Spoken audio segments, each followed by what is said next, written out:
You need to know about what's happening in Albania right now. A protected nature reserve is being turned into a luxury resort linked to the Donald Trump family. The Albanian government has approved a 1.4 billion euro project backed by Jared Kushner, Trump's son-in-law, to develop part of Sazan Island, a former military island inside one of the Mediterranean's most sensitive marine ecosystems. Supporters say the project will create jobs, attract wealthy tourists, and transform Albania into a luxury Mediterranean destination. The government estimates around 1,000 jobs could be created, but critics say this isn't just about one island. Environmental groups warn that protected areas around Sazan, Narta, Lagoon, and Divjake are increasingly being open to elite tourism developments despite their ecological importance. The controversy has sparked protest, accusations of environmental damage, and growing concerns that parts of Albania's coastline are being transformed from public nature spaces into exclusive destinations for the ultra-rich. Supporters call it development. Critics call it the privatization of nature. And as videos of confrontations and security patrols and protests continue circulating online, the debate is coming bigger than a single resort. It's becoming a debate about who Albania's coastline belongs to, the public or the billionaires. Si pronar të terrenit, të cilin e kanë blerë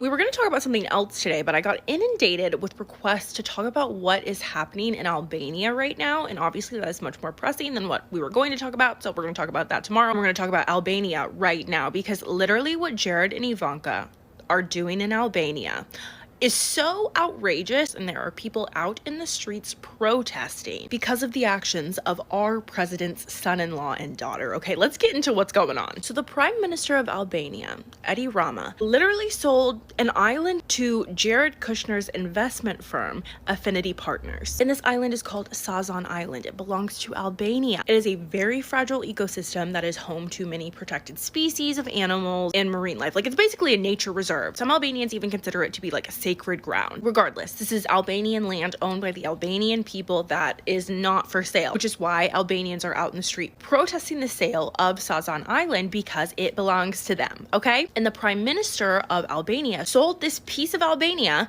to Jared Kushner's Affinity Partner investment firm so that he can build apartments, hotels, tourist destinations, a marina, basically a small city on a fragile ecosystem on untouched Mediterranean wetlands, home to many different species of wildlife that will have to be wiped out for this project to be complete. And Ivanka is appearing on podcasts bragging about this amazing new project she's working on with her husband. Like, it's all totally cool and exciting and normal, all the while, at the same time, simultaneously, a hop, skip, and a jump away, Albanians are out in the street protesting this exciting project. She's just like on this podcast so giddy about this project. All the while, her and her husband's private security have now fenced off Sazan Island from the people of Albania and hired private security to guard the island. They're actively dragging protesters, harming protesters, yelling at protesters, throwing things at protesters who simply want them off of their island. And like, even more infuriating, Jared and Ivanka are like actually trying to Christopher Columbus Sazan Island and act like they were the first people to discover it. It's unbelievable. We were on a friend's boat and we stopped for a swim. Effectively, that's how we found it. And once they discovered this island, they decided that the best thing for them to do with it would be to destroy everything and make a city. But funny enough, I did see a video today by the page Las Adelitas Media, and I'll tag the video in the caption. But this woman was explaining that in the past, Sazan Island was used as a military base. Because of this, the seafloor surrounding Sazan Island is covered in unexploded World War II artillery shells, live explosives, and anti-submarine mines. So the uber wealthy elite guests that Jared Kushner wants to host at his private island are quite literally going to be swimming, diving, and boating on top of the minefield. Like, I feel like we could spend a little more time on this point and have a laugh or two, but like, Let's be serious and talk about what matters. As we are all well aware of at this point, Jared Kushner is basically like an AI human hybrid who is programmed to work on behalf of the blue and white state. So of course, the blue and white state will be benefiting from this investment. If you have not seen my past deep dive on Jared Kushner and his family, this might be a good time to go back and watch it while they're,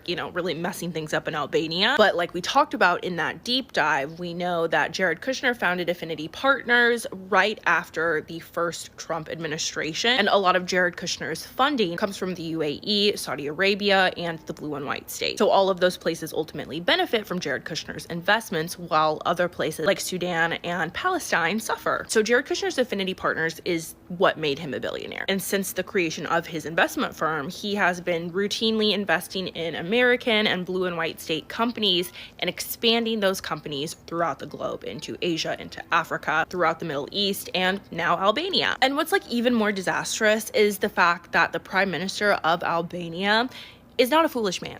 Okay, he knows exactly what he's doing, and he absolutely has a blue and white battery in his back. This is not a man who innocently made a deal in hopes of increasing tourism and income into Albania. That is not what this was about. He knows exactly who he's working for, and he is quite literally ignoring the will of his people, and has publicly stated that no matter what, this deal is happening and going through as long as he's in office. The way the oligarchs are destroying this planet is so disgusting to me. We have Peter Thiel in Argentina. We have the Kushners, Christopher Columbus in Albania. We've got Brock Pierce and Yair Netanyahu investing heavily in Puerto Rico. The data centers popping up everywhere. Oh my gosh, when is enough enough? How do these people sleep at night? If I was aware that something I was doing was causing an entire country of people to get out in the street and protest, I would not be able to sleep at night. These people are so devoid of humanity and empathy. It is alarming. But anyways, to the people of Albania, 1,000,000% support you guys. And as an American, I am so sorry and so embarrassed. I am literally more embarrassed every day. The Trump family have just announced that they're building a private island, and it's now sparked some pretty insane protests and even an anti-corruption investigation. So here's what's going on. See, Donald Trump's son-in-law, Jared Kushner, along with his wife, Ivanka Trump, want to convert this uninhabited island into a $1.5 billion resort. And that's only the tip of the iceberg. The same project also includes plans to build another resort in the mainland of Albania as well. And that one's estimated cost is nearly $5 billion. It will include several hotels, villas, and 10,000 rooms. But it's not coming without its pushback. Some Albanians are refusing to let this happen, and over the weekend, protests broke out on the streets and outside government offices. They say that some of the land that this project is supposed to be built on is protected and is home to immense animal diversity and natural resources. And that's partly why Albanian prosecutors have just confirmed that they are launching a corruption investigation into this deal. But on the other side, this project is set to become one of the biggest investments into Albania's tourism industry in their history. And they're projecting that this would create 1,000 new jobs and bring plenty of new revenue into the country. So the question is, do you think the Trumps should get their private island or not? I'm working on an incredible project with my husband in the Mediterranean. Beautiful 1,400 hectare private island.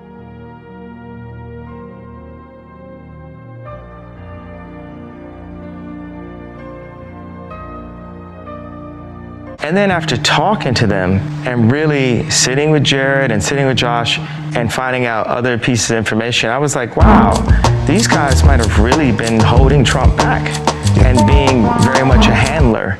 Then I realized what it is. There's a man in back of this place. He's the one who's doing it. I can see him through the wall. I hope that I never see that face. Maybe you've already seen this video, but I want to talk about the deep lore behind it. I'm working on an incredible project with my husband in the Mediterranean. It's massive in scale.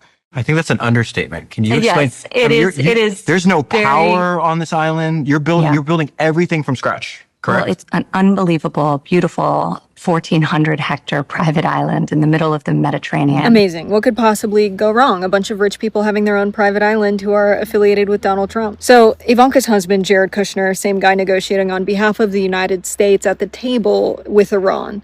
Right now, protesters are in the street in Albania because Kushner proposed to the government a $1.5 billion luxury resort on ecologically important coastline, while Albania is one of the poorest countries in Europe right now. This comes as people are saying the world feels like a resort for billionaires and the rest of us are just staff. And so I would like to add that this babyface billionaire is the one that does the resort development. The world is his playground for luxury real estate slop. After he was negotiating Middle East deals during Trump's first term, he got a $2 billion investment from the Saudis when he started his hedge fund and invested a big chunk of it in Israeli companies. Then, this fall, September, we at More Perfect Union feel this did not get enough attention. He worked on a $55 billion deal with the Saudis to buy the American company EA Sports. It's in the game. It's the video game company. The Saudis went in $36 billion for that. So yeah, why bring peace to the Middle East when you can bring an investment corridor? After the first round of negotiations with Iran, they said they were backstabbed by Kushner and Witkoff and said they would prefer to negotiate with J.D. Vance. Do you know how bad you have to be for someone to say, I prefer J.D. Vance? One of the diplomats also, he called Kushner an Israeli asset,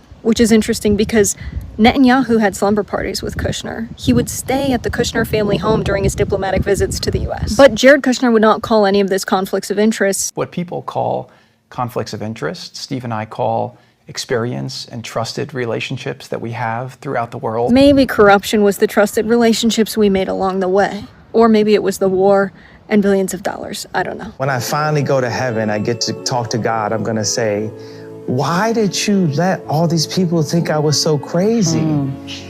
And God is going to say, well, it was a camouflage. I was protecting you. I just tell the truth, and telling the truth is crazy in a world full of lies. Kushner is not buying that island in Albania to turn it into a luxury resort. The story that they've put out is that this is a luxury resort project backed by the Saudis and facilitated by the Albanian government. So this is the island here. Look what even Google Maps has labelled this as, firstly.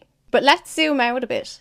That island is here, right there. It is at the exact point where the Adriatic Sea becomes the Ionian Sea, approximately 56 miles from Italy. A single most important geographic fact to understand is that whoever controls this island, Strazan, controls the Strait of Otranado. This narrow choke point between Albania and Italy is the only maritime gateway between the Adriatic and the Mediterranean. Historically, every single navy that has ever wanted to dominate this area or control trade through it has had to occupy and fortify Sazan. This means a lot of the work is already done for them. There are 3,600 nuclear survivable bunkers on this island. There's also 10 miles of underground tunnels connecting command posts, ammunition stores, submarine pens and hideouts. There are Soviet submarine pens and deep water anchorages already there, ready for use. All of this militarizing of the island, preparation for nuclear war, was done during the Hoxha regime. I will do a separate video about the Hoxha regime in Albania. But here's the full chain of control. It passed from the Ottomans to the Italians to the Albanians to the Soviet Navy, back to the Albanians, and now suddenly it's going to a private American cartel. The through line here is that it has been a military garrison for the local navy. The exception at the end is that it's now being sold to Jared Kushner. Why is Europe allowing the Project 2025 guys to buy their own nuclear garrison in the middle of the Adriatic Sea? Well, we're not, because this was Albania yesterday. Shout out to anybody that was there, you absolute legends. It's not technically correct to say that it's Kushner and Ivana that are buying this island either. This is the Delaware Corporate Registry. This is the entity Atlantic Incubation Partners LLC. This is who's buying the island. That LLC is linked to Kushner's company Affinity Partners. And the CEO of Affinity Partners, Asher Abashira, is also listed as the chairman of Sazan Real Estate Development Company LLC. The legal home of Atlantic Incubation Partners is Delaware. It was formed on the 5th of April 2023, EN 9233299707. Kushner is the public face of this, but I'd like to introduce you to the rest of the Affinity Partners team. You'll get it here. Chad Mizell is Senior Legal Counsel for Affinity Partners. He served as Chief of Staff to the United States Justice Department in 2025. That's an immediate conflict of interest, and we're only at the first name. Nick Butterfield was the former Deputy White House Policy Coordinator from August 2019 to January 2021 under Donald Trump.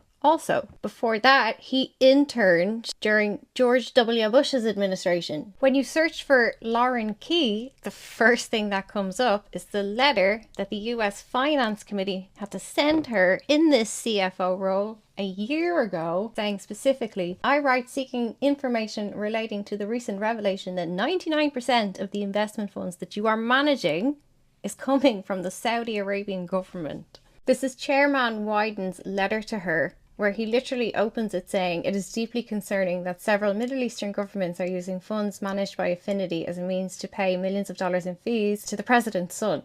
When I search for the name John Rader, the first thing that comes up is his bio at the Hoover Institution that confirms he is also senior counselor at Palantir and was chief of staff to the US Senator Bill Hagerty. He also spent 4 years in the White House. The next slide is what they call their Global Research and Geoeconomics team. The first one, Major General Miguel Correa, is a retired Green Beret 2-star US Army general. He was the Defense Attaché, which is the highest ranking member of the armed forces stationed in an overseas embassy.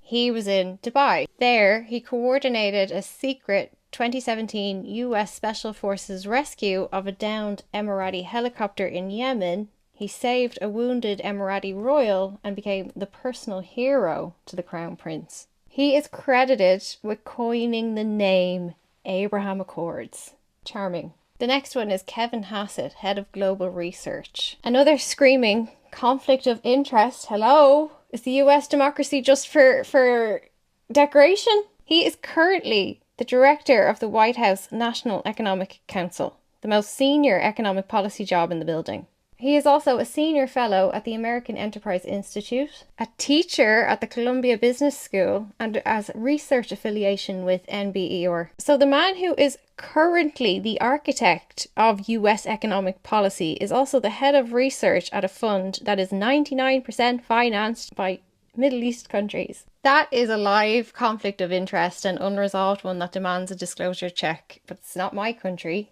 so somebody should put some pressure on. And then this one, Cale Klingenpeel, is the former chief economist at the America First Policy Institute. You know, the Trump-aligned policy shop? Now, they're partners. Asad Nayavi is also a partner at Apis Partners, a private equity fund, and Wolfenson Fund Management, another private equity fund that was founded by the previous World Bank president James Wolfenson. He's also ex-Lazard. It's weird how I read those positions as crimes, but he would probably hear them as a flattering compliment. But anyway, the pattern across his CV is the same machine, extracting fees from the poorest people on earth and dressing that up as inclusion. It's similar with the second one. Brett Perlman is also PE investment banking. I'd love these men to know that if I was sitting looking pretty in a bar with my girlfriends and they tried to send us drinks, I would spit in it and walk out. He was Blackstone's first ever undergraduate hire in 1989, rising to senior managing director. He then went on to co-found Elevation Partners, another private equity firm, a Silicon Valley one. Avi Berkowitz, also in the White House under the Trump administration. He worked on Trump's peace plan, the Gaza peace plan, and on the Abraham Accords. He was actually the lead White House negotiator on the Abraham Accords, the deal that normalised Israel's relations with the UAE. And then Tom Storch, according to the Atlantic Council, is a distinguished fellow in the project for the Middle East integration. Also, the deputy director of the National Economic Council, the deputy assistant to the president for the International Economic Affairs, the US lead negotiator at the G20 and the G7 coordination during the US host year 2020, senior director for global economics at NSC, and a senior international affairs official at the Department of Energy. This is going to have to be a two-parter. This is part 2 of my Kushner investigation about the Albanian island. You'll need to watch part 1. I just introduced you to the team at Affinity Partners. Now I want to talk to you about Affinity Partners funding. As I mentioned in part 1, the CFO at Affinity Partners received this letter from the US Finance Committee wanting to know, why is all your money coming from the Saudis, the UAE and Qatar? And that's the too long didn't read. But these numbers are eye-watering. They got $2 billion, billion dollars from the Saudis. They also got $1.5 billion from the Qatar Investment Authority. On the 2nd of June, the Organised Crime and Corruption Reporting Project released a probe into this whole thing, and they found that the actual land itself is owned by another shell company called Albanian Land Development, and that company is owned by this guy and his brother, Mutaz and Ramez Al Kayat. Sorry about the pronunciation, but also you're a fucking criminal, so I don't care. Qatari billionaire brothers, also the founders of Power International Holdings, UCC Holdings, Estimar Holdings. UCC's portfolio holdings include Banana Island Resort, the Mall of Qatar, the World Cup 2022 infrastructure, and then their company Bal Adana supplies 95% of Qatar's dairy. These are key pillars in the Qatari state business complex. So it's the same people investing into Kushner's funds and holding the actual deeds of the island. They are Qatari billionaires. They also own the World Cup infrastructure. And this Tuesday, Albania's Special Prosecution Against Corruption and Organised Crime ordered a preventative seizure freezing Albania Land Development's bank accounts at the National Commercial Bank. Less than 24 hours later, the Special Prosecution Against Corruption and Organised Crime reversed itself, unblocked the accounts, and never mentioned it again. So really important, especially for Albanians, to understand that if you are seeing the first half of that, oh, we started an investigation, we froze these bank accounts. No, they unfroze them. Money clearly changed hands here. This deal is being brokered by Richard Grant, served as Trump's acting director of national intelligence and special envoy for Serbia-Kosovo negotiations. So obviously building access and relationships. Kushner is on record stating explicitly it was Grant who first suggested I invest in Albania, who introduced Kushner to the Albanian oligarch, let's see if we can grab him, Shefke Kastrati. So there you go, that's your treason point, Albania. They also met his son, Musa Kastrati, who I'm struggling to find a picture of, and that's suspicious. And dynasties transfer ownership quickly, so you need to get ahead of the curve. These guys own Kastrati Group, Albania's largest private conglomerate. And Kushner visited Albania together, and he introduced them to the Albanian PM, who then gave them a tour of the Sazan Island. And here is a tidbit from Forbes, because apparently Kushner first discovered Sazan during a yacht trip with Nate Rothschild. Of course he did. On top of all that corruption, the Balkan Investigative Reporting Network did an investigation, and they found the deal involved a network of shady individuals and companies, including a businessman accused of links to the Italian mafia, a former judge who resigned during Albania's judicial vetting process, the daughter of a lawyer accused of forgery, the company of a murdered businessman, and individuals linked to Shefket Kasadi. A law was passed in Albania in June 2024, just before the US election. This law, number 21/2024, removed strict construction bans inside protected areas like this island, gave the National Council of Territory unprecedented power to override environmental protections, allowed airports, luxury resorts, energy facilities to be now placed inside of these national parks, and allowed resort contracts to be awarded without any competitive tendering. The EU recommended against this. 98% of IUCN members voted against this. Albanian environmental NGOs filed court cases to annul it, and now millions of people are on the streets. It has 10 miles of Cold War tunnels, all built to survive nuclear strikes, and it has 3,600 nuclear bunkers. It already has built deep water anchorage for nuclear submarines, and it's in NATO waters And this pin here is a NATO naval base, Pasha Liman. The 3,600 bunkers are built into volcanic rock and limestone, including single soldier mushroom, concrete domes, and larger pillboxes for crew-served weapons at higher elevations. I mean, even if you are a staunch militarist and advocate for NATO, you believe in the defense of Europe. This is arguably an essential piece of territory for European defense, for Albanian defense. The idea that it's just being sold so that Kushner and Ivana can build a golf course is laughable. This is a military coup. I don't know what the technical military term for it is when half of NATO starts to cannibalize the other half.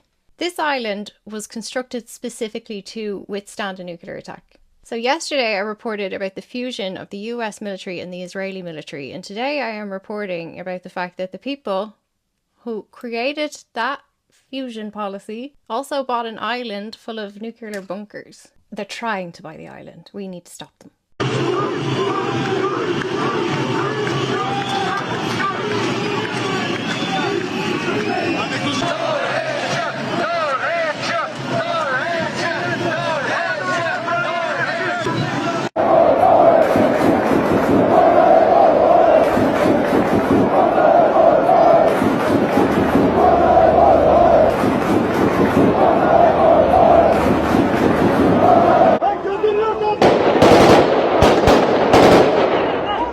Thousands of people have been protesting in Albania over a luxury resort linked to Donald Trump's son-in-law Jared Kushner. The $1.6 billion development would transform part of the country's southern coastline, including an abandoned island and land near a protected wetland that's home to birds, flamingos and seals. Environmental groups say the project could damage one of Albania's most important natural habitats, while protesters accuse the government of pushing the plans through without enough public consultation. But Albania's Prime Minister Edi Rama has defended the development, arguing it will bring investment, jobs and more tourists to the country.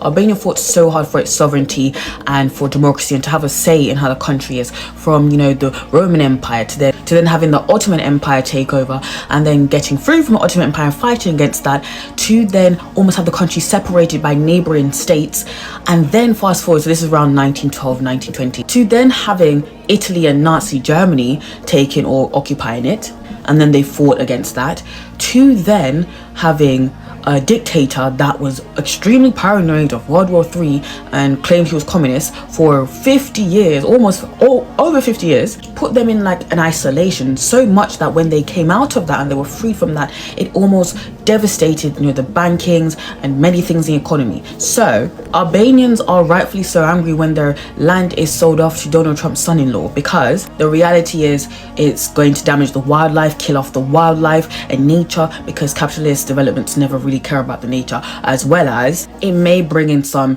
economic benefits, but it will bring in, it's a luxury hotel. It's going to bring in people that aren't necessarily there for the wonderful culture, but there for just the coast. I recently went to Albania and came back a couple of days ago, and I went there because I don't want to seem as a tourist that's there above everyone. I like the culture, I like the people, and so that's why I was there. But of course, luxury hotels have the risk of people just there to use the land for just the coast.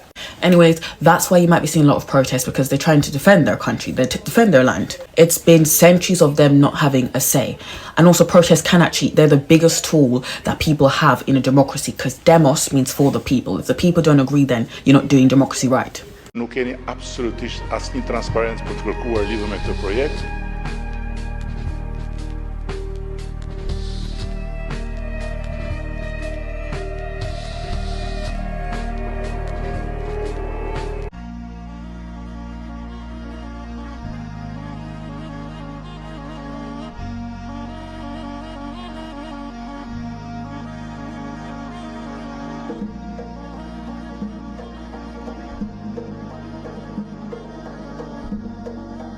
Right now I'm at one of the largest protests in recent Albanian history. You can see there's a lot of people here, and we're currently marching towards the Prime Minister's office. The question is, why are all of these people protesting? So this has everything to do with a recent geopolitical trend, which is moving public ownership of public funds into private pockets. Specifically, this protest is about the development of two major areas in southern Albania. That's Sazan Island and most recently Zvernets. Both of these are enormously important areas to not only the Albanian people, but also to the world due to the fact that they are some of the last wildlands that exist in Europe. Now, both of these areas are being developed by Jared Kushner's Affinity Partners, which is a private equity fund owned and operated by Jared Kushner, deeply connected to the Donald Trump White House. They're currently attempting to build luxury hotels in the area, and there were most certainly protests against the development. This led to an incident which kicked off this protest, and that was the fact that private security forces attacked a protester. So this particular protest is calling for an end to the administration of Edi Rama, but more specifically, it's also pointing out how much general corruption and foreign influence exists not only in Balkan politics, but in global politics. See, the money behind Affinity Partners and the development of these wildlands in Albania comes from Saudi Arabia, the UAE, the United States, as well as a Taiwanese investor. There are also quite a few ties to the Israeli government and Israeli companies who many Albanians see as having an undue effect on investment opportunities in Albania. Private investment in cities in Albania price out locals. Meanwhile, building luxury hotels on public lands, especially protected public lands, means that Albanians get to enjoy less of their country. Prime Minister Edi Rama recently came out with a statement saying, we are going to continue developing these things, but everybody should be glad because there is investment coming into the country. We should all understand what's going on here in Albania because it is a part of a larger political trend that I am seeing everywhere. That is the development of these new forms of transnational organizations. It's not just Sazan Island in Albania, but it's also the Board of Peace in Gaza and the Shield of the Americas in South America. It's privatizing prisons and holding centers for migrants in the United States. See, private capital doesn't have to obey the same laws as public capital. Building luxury resorts on internationally protected private lands reminds us that if you get rich enough, laws just don't apply to you. In fact, in the case of the Albanian example, a law was actually changed to allow this development to take place. Governments are supposed to work for their people, not a handful of private international investors. Bad behavior like this thrives when people don't push back against it. So share the story and make sure that everybody knows.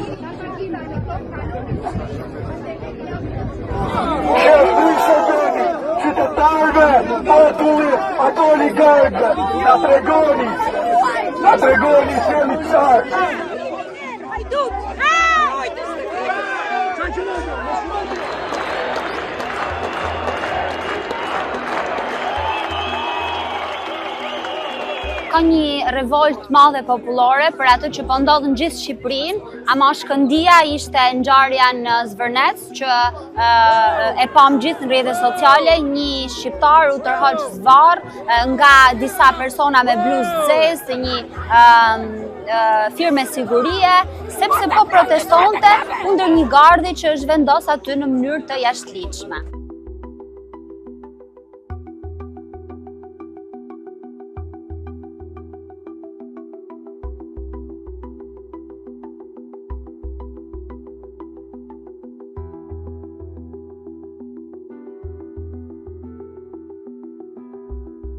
We were on a friend's boat and we stopped for a swim. Effectively, that's how we found it.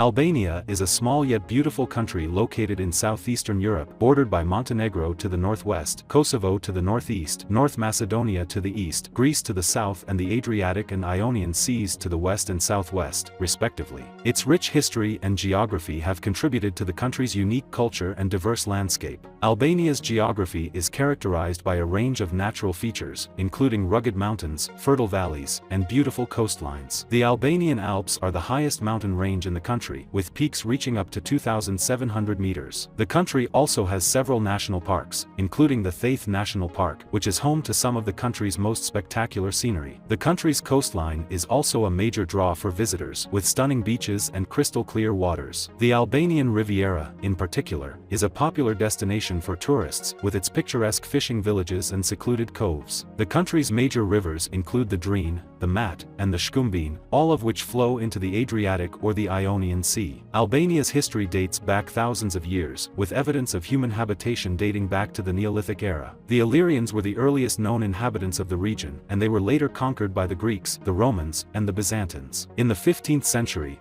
Albania was conquered by the Ottoman Empire and remained under Ottoman rule for over 4 centuries. During this time, Albania was divided into several provinces, each with its own local ruler. In the late 19th and early 20th centuries, a nationalist movement emerged in Albania, with the goal of establishing an independent Albanian state. In 1912, Albania declared its independence from the Ottoman Empire, and a monarchy was established under the rule of Prince Wilhelm of Wied. The country's monarchy was short-lived, however, and in 1924, a republican government was established under the leadership of Ahmet Zogu. Zogu later proclaimed himself king, and under his rule, Albania saw significant economic and social progress. However, his regime was also marked by authoritarianism and political repression. In 1939, Albania was invaded by Italy, and King Zogu was forced into exile. Italy established a puppet government in Albania, which remained in power until the end of World War II. After the war, Albania became a communist state under the rule of Enver Hoxha, who remained in power until his death in 1985. After the fall of communism in Europe in 1991, Albania began a process of democratic reform and economic liberalization. Today, Albania is a parliamentary democracy and a member of the United Nations, NATO, and the European Union, with a growing economy and a thriving tourism industry. Why is Albania so different from the rest of the Balkans?